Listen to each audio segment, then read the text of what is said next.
नमस्कार साथीहरु, स्वागत छ तपाईहरुलाई आजको यस भिडियोमा र भिडियो स्तरमा छु म श्रीङ र तपाईहरुले हेर्नुहुन्छ टेक्निकल छिरिङ युट्युब च्यानल। आज म तपाईहरुलाई बुझाउनेवाला छु कि प्यान कार्ड के हो र प्यान कार्ड कसरी बनाउने, त्यस्तै गरी प्यान कार्ड लिइसकेपछि के तपाईले गभर्नमेन्टलाई ट्याक्स तिर्नुपर्छ अर्थात तपाईहरुले गभर्नमेन्टलाई ट्याक्स दिनैपछि अर्थात महिनैपछि वर्षैपछि पे पो गर्नुपर्ने हो कि अथवा यो प्यान कार्डको जरुरी किन छ अर्थात प्यान कार्ड लिनै पर्छ त नलिए के हुन्छ त। आजको यस भिडियोमा म तपाईहरुलाई यसै सम्बन्धी जानकारी दिन गइरहेको छु। त्यसैले साथीहरु आजको यस भिडियोलाई एकदम अन्तिमसम्म रहनुहोस्। जति पनि साथीहरुले जुन प्यान कार्ड सम्बन्धी डाउटहरु थियो त्यो डाउट सबै क्लियर हुनेवाला छ। त्यसैले यो खुसीमा एक लाइक हान्दिनुस्। त्यसैगरी च्यानललाई सब्स्क्राइब गर्नुभएको छैन, नयाँ हुनुहुन्छ भने चाहिँ च्यानललाई सब्स्क्राइब गर्नुस्। पुरानो हुनुहुन्छ भने तपाईको मिठो कमेन्ट तल कमेन्ट बक्समा लेख्नुस्। अब लागौं भिडियोको सुरुवात गर्न।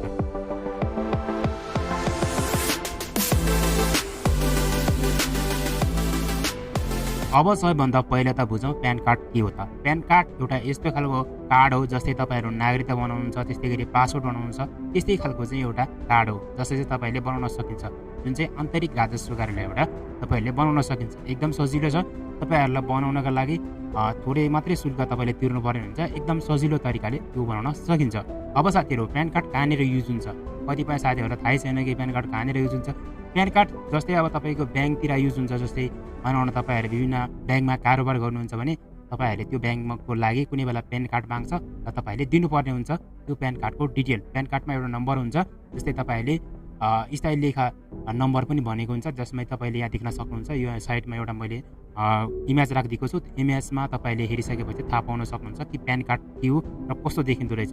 यो चाहिँ प्यान कार्ड हो। तपाईहरु मध्ये कतिजना नर्मली देख्नु पनि भएको छ होला, कतिपय साथीहरुले देखेको छैन भनेर फर एक्जाम्पलको लागि यो पिक्चर मैले राखिदिएको। अब साथीहरु कतिपय साथीहरुलाई डाउट यो लाग्ला कि यो प्यान कार्ड नबनाउँदा के हुन्छ, अर्थात मैले बनाउँदै बनाएन भने मलाई के हुन्छ। हैन साथीहरु, कुनै पनि समयमा तपाईहरुले युज गर्नका लागि जस्तै तपाईहरु जब गर्दै हुनुहुन्छ अर्थात तपाईहरु बैंकमा जब गर्दै हुनुहुन्छ अथवा तपाईहरु स्यालेरी लिँदै हुनुहुन्छ अथवा तपाईहरु युट्युब च्यानल नै चलाउँदै हुनुहुन्छ भने पनि तपाईहरुको लागि प्यान कार्ड जरुरी छ। कुनै पनि समयमा तपाईहरु स्यालेरीहरु लिँदै हुनुहुन्छ भने पनि कुनै पनि समयमा प्यान कार्ड माग्ने गर्छ। अब प्यान कार्डको महत्व चाहिँ के हो भन्दाखेरि कुनै पनि समयमा तपाईहरुको जुन ट्याक्सहरु तिर्नु पर्ने हुन्छ त्यतिखेर चाहिँ तपाईको प्यान कार्ड लिएको आधारमा चाहिँ यताबाट उता सरकारलाई चाहिँ करहरु तिर्ने हुन्छ, जुन चाहिँ ट्याक्स पनि भनेर बन्ने गरिन्छ। जसरी गर्दा अहिले युट्युबमा पनि तपाईहरुले ट्याक्स तिर्नुपर्ने हुन्छ। यो अर्थमा तपाईको बैंकले पनि कुनै पनि समयमा तपाईलाई प्यान कार्ड माग्छ। अब साथीहरु कतिपय साथीहरुलाई लाग्छ कि प्यान कार्ड बनाउँदाखेरि त ट्याक्स तिर्नुपर्ने रहेछ। हैन साथीहरु, तपाईहरु यदि प्यान कार्ड बनाउनुहुन्छ र तपाईहरु आफ्नो खल्तीमा बोकिरहनुहुन्छ, कुनै पनि समयमा आवश्यक पर्ला भोलिको दिनमा त्यतिखेर युज गरौँ नत्र भनेदेखि युज नगरौँ भन्ने सोच्नुहुन्छ भने चाहिँ तपाईहरुको लागि कुनै पनि ट्याक्स लाग्दैन। तपाईहरु कुनै पनि समयमा युज गर्नुहुन्छ अथवा यस्तो ठाउँमा युज गर्नुहुन्छ जहाँनिर ट्याक्स लाग्छ भनेदेखि चाहिँ त्यो प्यान कार्ड तपाईले युज गरेर त्यहाँबाट ट्याक्स तिर्न सक्नुहुनेछ। सजिलो रहेको छ। जस्तै मानौँ न तपाईहरु कुनै पनि कम्पनीमा जब गर्दै हुनुहुन्छ, जबको स्यालेरी 30,000 थियो भनेदेखि अब 30,000 स्यालेरीको चाहिँ कति पर्सेन्टले अब सरकारलाई कर तिर्नुपर्ने हुन्छ। त्यो कर चाहिँ तपाईको जुन प्यान कार्ड त्यतैतिर लिक हुन्छ। त्यस पछाडि लिक भइसकेपछि के हुन्छ भनेदेखि उता सरकारलाई तपाईको जुन स्यालेरीबाट काटेर दिन्छ, अर्थात कुनै ठाउँमा त के गर्छ भने कम्पनी आफैले पनि काटेर दिने हुन्छ।